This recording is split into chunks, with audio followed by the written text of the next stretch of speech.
দীর্ঘ প্রতীক্ষার অবসান ঘটিয়ে অবশেষে নবম জাতীয় বেতন স্কেল বাস্তবায়নের পথে চূড়ান্ত পদক্ষেপ গ্রহণ করা হয়েছে।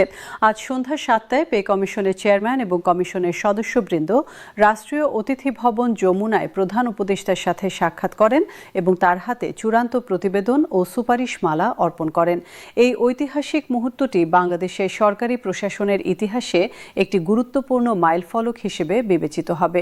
প্রায় 2 বছরের নিরলস পরিশ্রম, বিস্তৃত গবেষণা এবং বহুমুখী পরামর্শের পর পে কমিশন তাদের দায়িত্ব সফলভাবে সম্পন্ন করেছে।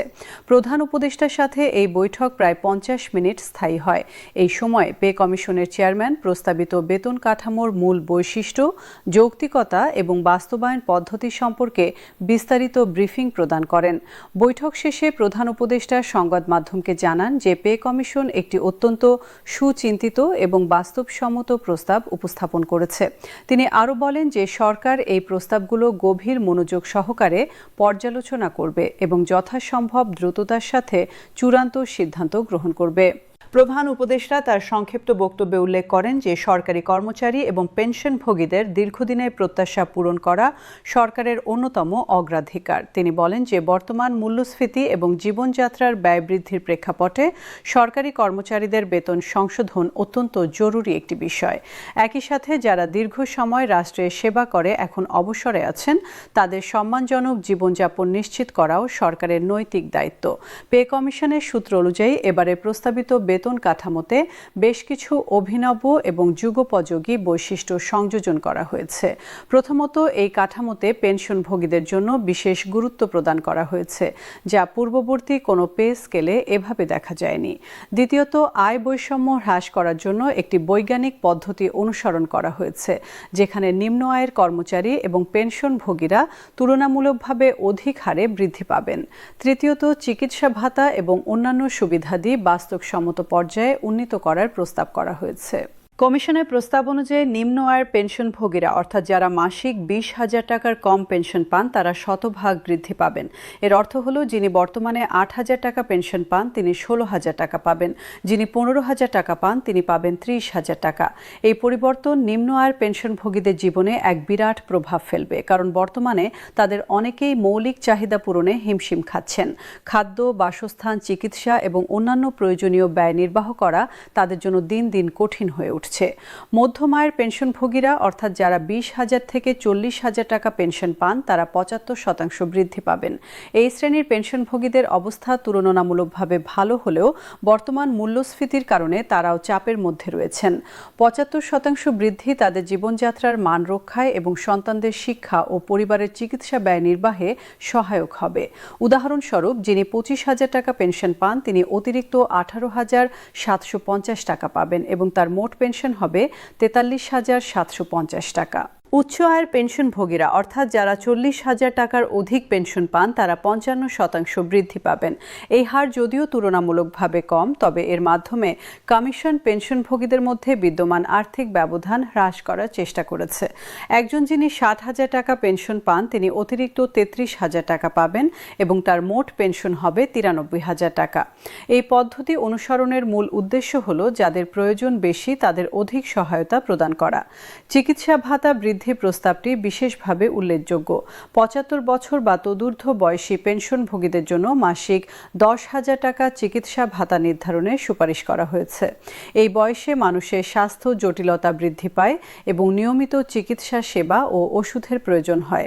উচ্চ রক্তচাপ, ডায়াবেটিস, হৃদরোগ, বাতব্যথা এবং অন্যান্য বার্ধক্যজনিত রোগের চিকিৎসায় মাসিক ব্যয় অনেক সময় 10,000 টাকা ছাড়িয়ে যায়। তাই এই ভাতা বৃদ্ধি অত্যন্ত সময় উপযোগী এবং বাস্তবসম্মত। অপরদিকে অপেক্ষাকৃত কম বয়সী পেনশনভোগী এবং পারিবারিক পেনশন গ্রহণকারীদের জন্য 5,000 টাকা চিকিৎসা ভাতার প্রস্তাব করা হয়েছে। পারিবারিক পেনশন সাধারণত মৃত কর্মচারীর স্ত্রী বা নির্ভরশীলরা পান। তাদের অবস্থা অনেক ক্ষেত্রে আরও নাজুক থাকে, কারণ পারিবারিক পেনশন মূল পেনশনের চেয়ে কম হয়। তাদের জন্য এই চিকিৎসা ভাতা একটি বড় সহায়তা হবে। কর্মরত সরকারি কর্মচারীদের জন্য এবারের পে স্কেলে উল্লেখযোগ্য পরিবর্তনের প্রস্তাব করা হয়েছে। চতুর্থ শ্রেণীর কর্মচারীদের সর্বনিম্ন মূল বেতন 20,250 টাকা নির্ধারণের সুপারিশ করা হয়েছে।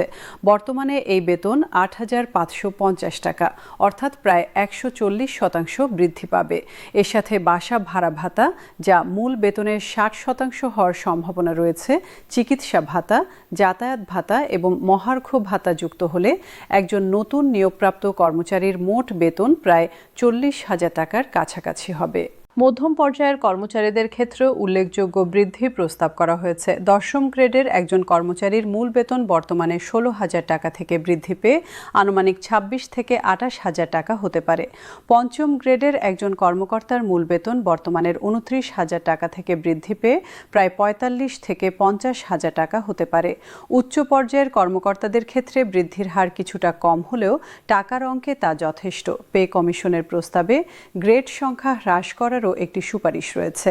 বর্তমানে 20টি গ্রেড বিদ্যমান, যা হ্রাস করে 15 বা 16টি করার প্রস্তাব করা হয়েছে। এর মাধ্যমে পদোন্নতির সুযোগ বৃদ্ধি পাবে এবং কর্মচারীরা দ্রুততর সময়ে উচ্চতর গ্রেডে উন্নীত হতে পারবেন। এছাড়া বেতন কাঠামো সরলীকরণের মাধ্যমে প্রশাসনিক জটিলতা হ্রাস পাবে। প্রধান উপদেষ্টার কাছে প্রতিবেদন অর্পণের পর এখন শুরু হবে চূড়ান্ত অনুমোদন প্রক্রিয়া। প্রথম পদক্ষেপ হিসেবে অর্থ মন্ত্রণালয় এই প্রস্তাবের আর্থিক প্রভাব মূল্যায়ন করবে।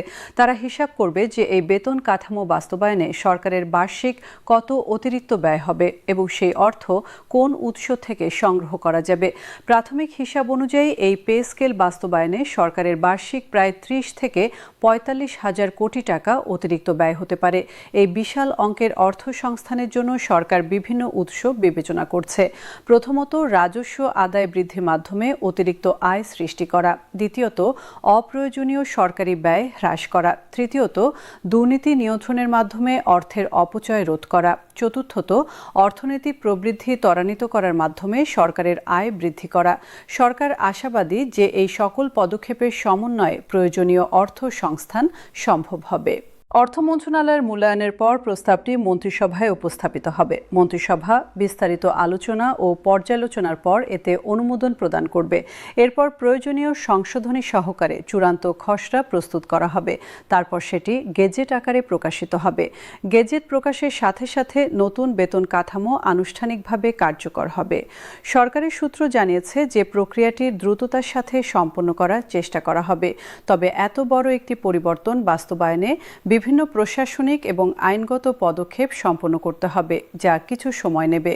আশা করা হচ্ছে আগামী 2 থেকে 3 মাসের মধ্যে গেজেট প্রকাশিত হতে পারে। গেজেটে উল্লেখ থাকবে কোন তারিখ থেকে এই বেতন কাঠামো কার্যকর হবে।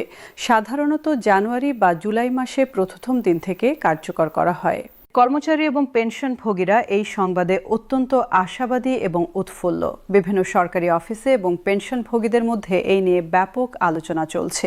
অনেকেই বলছেন যে এই বেতন বৃদ্ধি তাদের দীর্ঘদিনের প্রত্যাশা পূরণ করবে এবং জীবনযাত্রার মান উন্নয়নে সহায়ক হবে। বিশেষত নিম্ন আয়ের কর্মচারী এবং পেনশনভোগীরা যারা বর্তমানে অত্যন্ত কষ্টে দিন কাটাচ্ছেন, তাদের জন্য এই বৃদ্ধি এক বিরাট স্বস্তির বার্তা। তবে বিশেষজ্ঞরা সতর্ক করে বলছেন যে বেতন বৃদ্ধি পাশাপাশি মূল্যস্ফীতি নিয়ন্ত্রণ করাও অত্যন্ত গুরুত্বপূর্ণ। কারণ বেতন বাড়লে যদি একই হারে বা তার চেয়ে বেশি হারে দ্রব্যমূল্য বেড়ে যায়, তাহলে প্রকৃত সুবিধা পাওয়া যাবে না।